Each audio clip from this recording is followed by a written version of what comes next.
Bienvenidos, estimados amigos y hermanos, a este espacio que tiene como propósito presentar el Evangelio eterno. Somos una familia de cristianos de la Iglesia Adventista del Séptimo Día que tienen como compromiso con el autor y consumador de la fe, Cristo Jesús, predicar su palabra para dar, sin duda, esperanza y vida a aquellos que aún no conocen las buenas nuevas de salvación. Y en esta hora queremos, con ayuda de Dios, presentar un tema para estos días que se celebra parte del mundo. Dos festividades que sin duda no son autorizadas, no son practicadas por los verdaderos cristianos, como son el Halloween y el Día de Muertos. Todo esto lo hacemos con mucho respeto. Cada uno de los que hemos sido creados por Dios, hemos decidido estar del lado de Dios unos y los otros del lado opuesto. Así que sean ustedes bienvenidos a este su canal, Estudiando el Verbo. El tema que nos preocupa hoy y nos ocupa se titula Porque los muertos nada saben. Porque los muertos nada saben. Para ello quiero invitarlos, antes de abrir la palabra de Dios, a que me acompañen a tener una palabra de oración. Oremos. Bendito sea nuestro Padre que estás en los cielos. Te alabamos, te glorificamos, Padre eterno, en esta hora, en este día que ya casi entramos a la hora santas, y queremos suplicarte el perdón de nuestros pecados, que la sangre de Jesucristo, oh Padre eterno, si es tu voluntad, sea suficiente para el perdón de nuestros pecados. Padre eterno, suplicamos nos puedas lavar y nos puedas purificar de nuestros pecados. Ayúdanos, guíanos en esta hora, que tu Espíritu Santo hable a través de tu palabra, porque en Cristo Jesús te suplicamos todo. Amén, amén. Porque los muertos nada saben. Indudablemente que el Evangelio eterno, aunque ha sido escuchado y llevado a muchas naciones, lenguas y tribus, no ha sido predicado suficientemente, pues muchos hombres y mujeres, a pesar de que han oído acerca de las promesas de salvación y el reino de Dios, siguen todavía practicando tradiciones y costumbres ancestrales que son contrarias a la palabra de Dios. Esto significa que existe un contrapeso para que la orden de Jesucristo, nuestro amado Señor, no se cumpla, y en consecuencia su segunda venida sea retrasada. Hoy, y desde los primeros siglos de nuestra era, existe un poder político religioso que, con el pretexto de conquistar diferentes pueblos de América Latina, ha venido presentando un evangelio falso, el cual han incluido la adoración de los santos, la cruz, las imágenes, los muertos, entre otras muchas cosas más. Y aunque esto está escrito para que se revele el carácter de la verdadera iglesia, con la iglesia que se ha prostituido, la falsa iglesia, la falsa religión, no deja de llamar la atención de aquellos que claman y lloran para que la verdad sea revelada en cada uno de los corazones que aman a Jehová. ¿Qué dice la Biblia acerca de los muertos? ¿Son los muertos espíritus que vuelven a sus pasadas moradas cada año?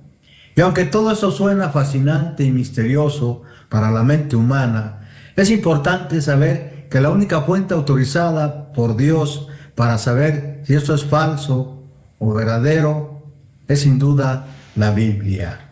Vayamos pues a la palabra de Dios para poder entender y comprender mejor de qué queremos hablar en esta hora. Para ello, quiero invitarlos, como siempre, a que tomen sus Biblias, el libro de libros, la palabra de Dios, en el libro de Eclesiastés, capítulo 9, versículos 5 y 6.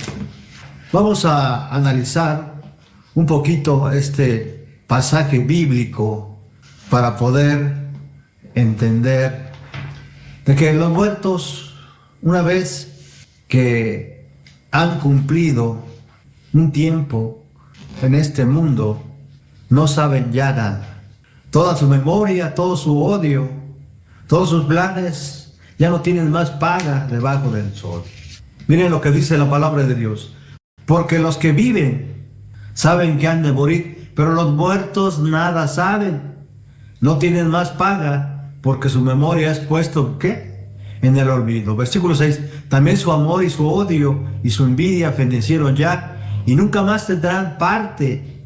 Escuchen bien, por favor. Y nunca más tendrán parte en todo lo que se hace debajo del sol. ¿Es clara la Biblia acerca de los que perecen, de los que mueren? Sin duda sí.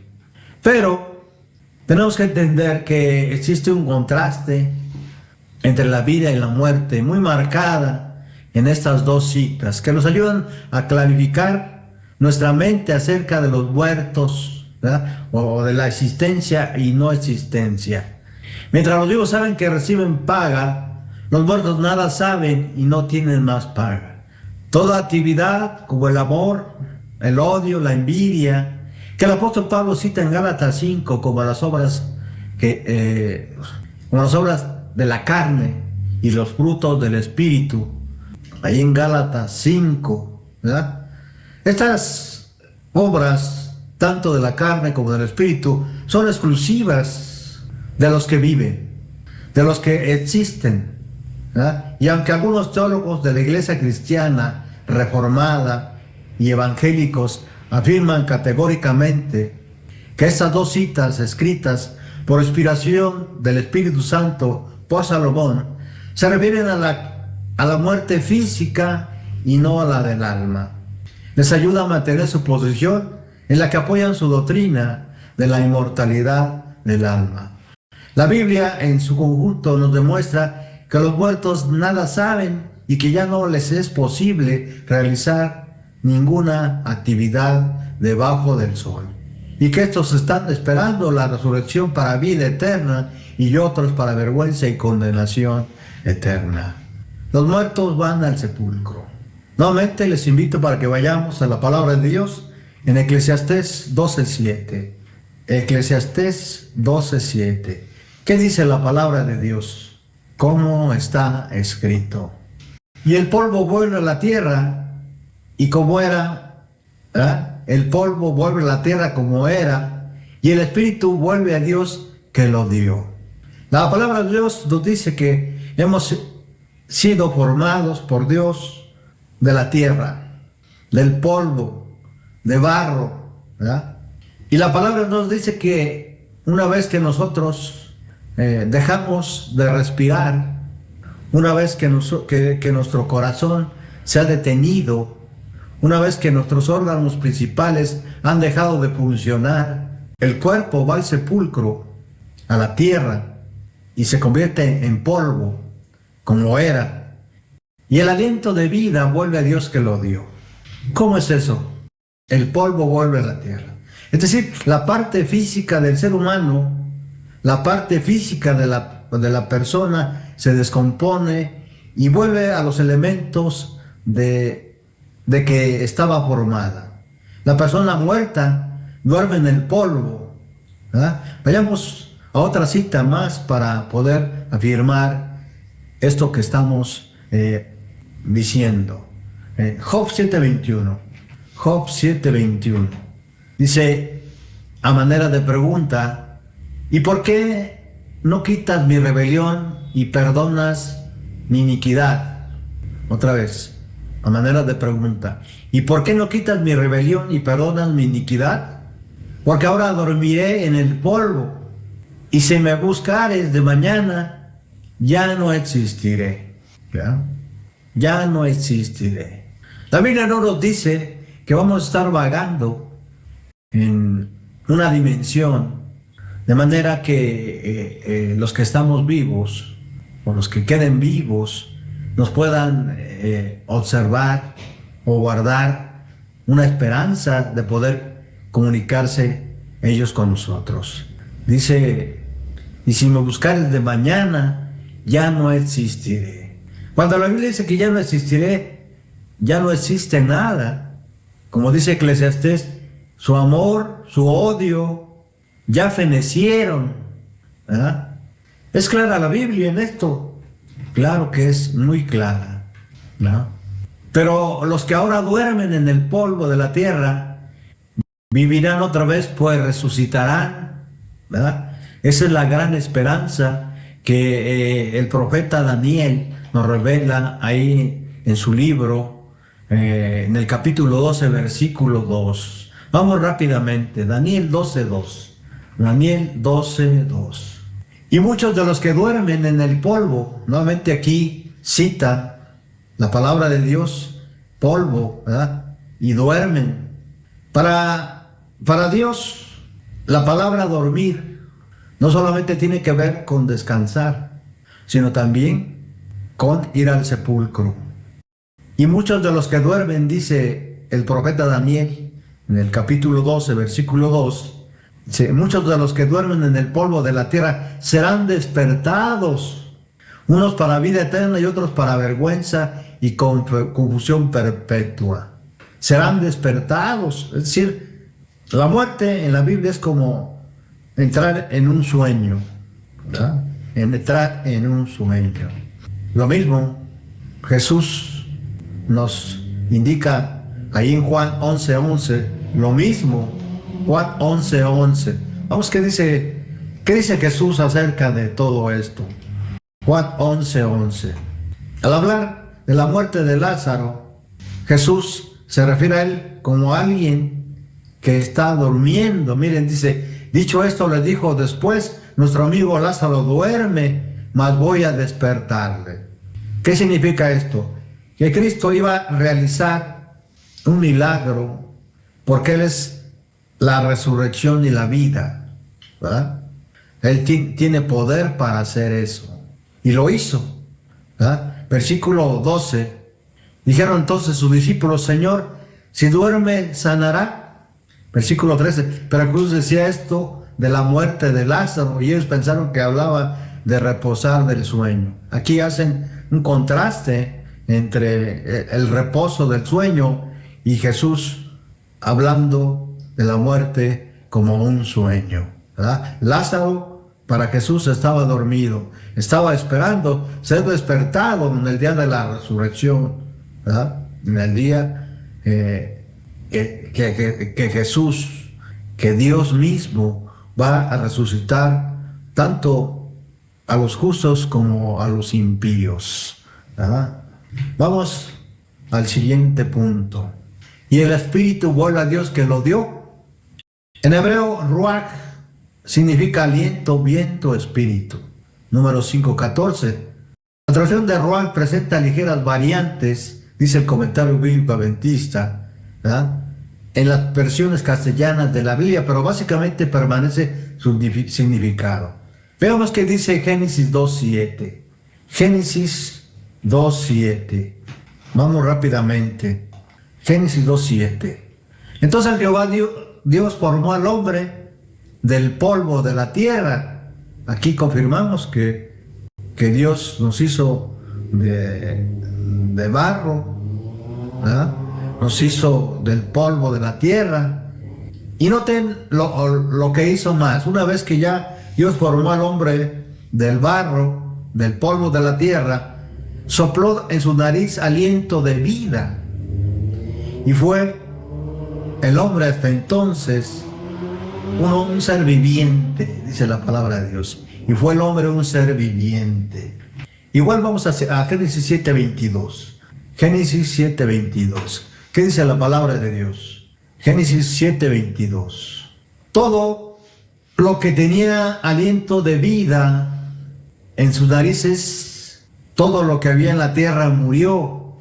Esto lo que se refiere que después del diluvio, todo lo que tenía aliento de vida, todo el que tenía aliento de espíritu de vida en sus narices, todo lo que había en la tierra murió.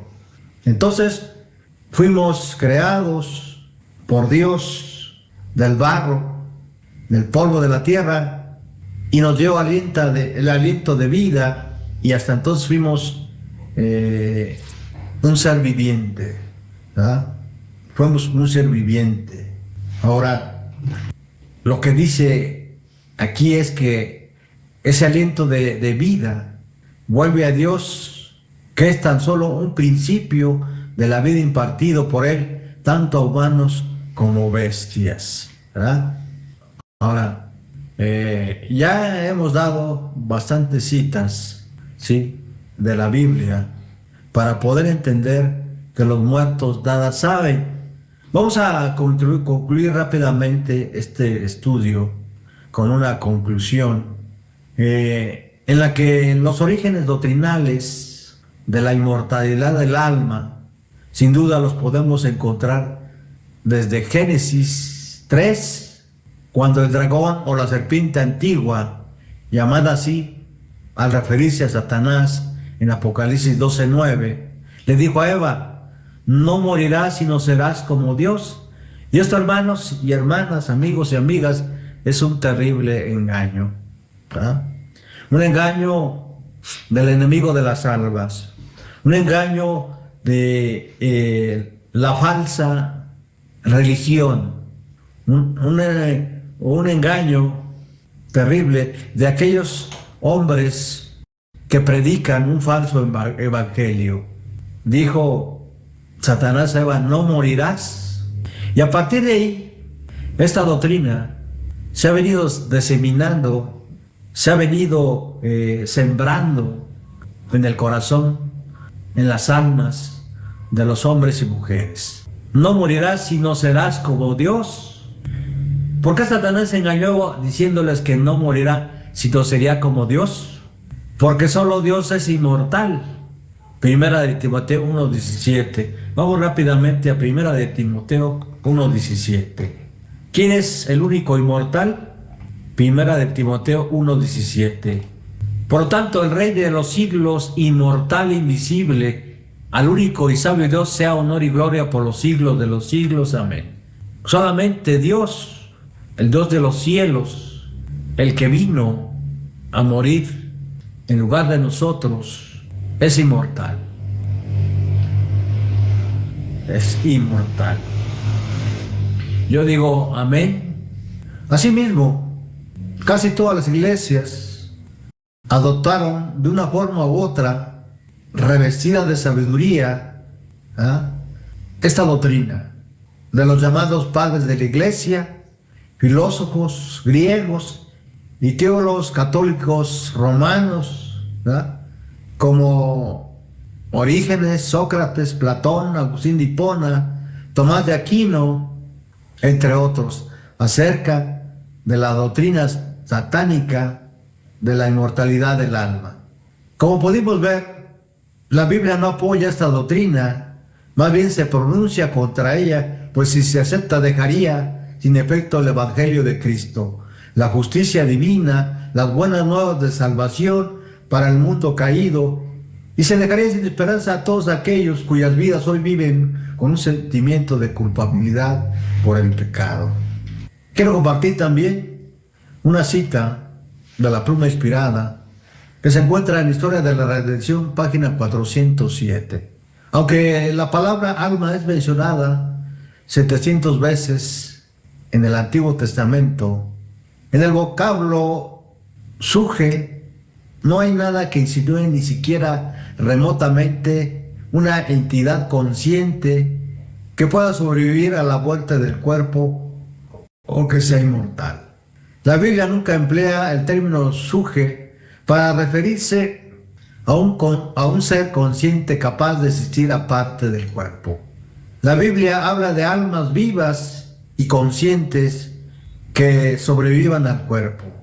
Con referencia a la palabra hebrea nefesh, equivalente a la palabra griega suje, ver Primera de Reyes 7:21 o Salmos de 6:10, lo que se dice de una palabra se aplica a la otra, ¿verdad?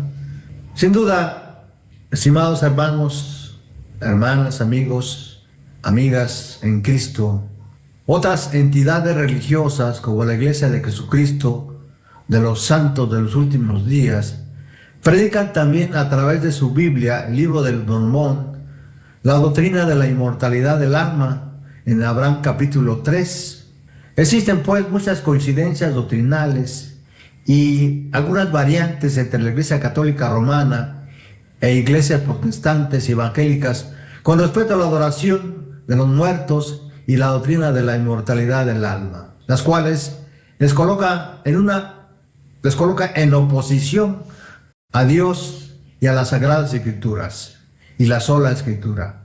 Como cristianos y pueblo de Dios, rechazamos estas doctrinas, pues como ya expusimos, que aunque la Biblia menciona como alma a la identidad de un individuo, no quiere decir que esta identidad o personalidad de este o esta al morir, el cuerpo siga existiendo y pasa a un estado de inmortalidad que lo capacita para aguardar el tiempo que sea para su resurrección para vida o muerte eterna. Satanás comenzó con sus engaños en el Edén. Dijo a Eva, no morirás, dice el espíritu de profecía. Esa fue su primera lección acerca de la inmortalidad del alma.